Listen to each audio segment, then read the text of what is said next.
Bu yaxınlarda çox dəhşətli bir hadisə ilə qarşılaşdım.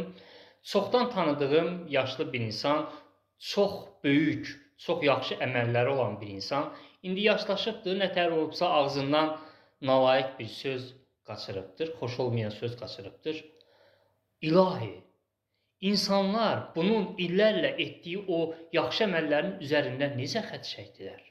Hamı bir ağızdan ağzına əyərək, əşi, bu da ağlını itirdi, axmaqdır, bunun ağlı yoxdur. Bu necə insandır falan. Bir nəfər demədi, ay kişi, bu insanın Allah canını sağ eləsin, bu insanın belə gözəl əməlləri olubdur. Heç kim onun əməlini xatırlamadı. Mən dəhşətə gəldim ki, bizim cəmiyyət o diqqət projektorlarını əməllərin üzərinə yox, sözlərin üzərinə yönəldibdir. Sanki cəmiyyət sözü bir ağ daşa çevirir, onu qara bir örpəyin üzərinə atır, orada görünür, öndə olur. Amma əməli qara bir daşa çevirir, onu qara bir örpəyin üzərinə atır və o orada qara örpəyin üzərində görünməz olur. Bax, bizim cəmiyyətimiz bu qədər nankor cəmiyyətdir.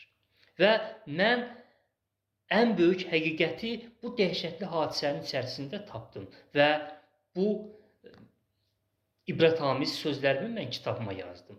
Mənim Azərbaycan ədəbiyyatına xidmətlərimi araşdırsanız, ən böyük xidmətlərimdən biri də bax burada gördüyünüz, yerləşdirdiyim bu mənim sözlərimdir. Bu sözlərimi siz hər kəsə oxuyun, yanınızda olan insanlara oxuyun.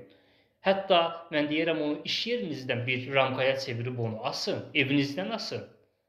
Ki onu hər zaman hamı bilsin və bu bizim gələcəyimiz, bu bizim həyatımızın, cəmiyyətimizin qurtuluşu deməkdir bu sözlər.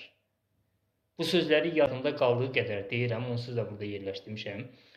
Bizim cəmiyyətimiz sözü böyüdüb, əməli kiçildən cəmiyyətdir. Biz əməli yox, sözü simvola çevirən bir cəmiyyət yaratmışıq. Ona görə də bu cəmiyyətdə sözlər əməllərdən ön sırada dayanır. Nə qədər ki, biz əməli sözün üzərində tutmayacağıq, o zaman ətalətdən qurtula bilməyəcəyik.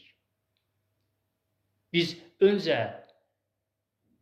əməli sözün üzərində qoymağı düşünməli, daha sonra ətalətdən qurtulmağı düşünməliyik. Əks halda ən ağıllı düşüncə belə bizi bu ağılsız ətalətdən xilas edə bilməyəcək.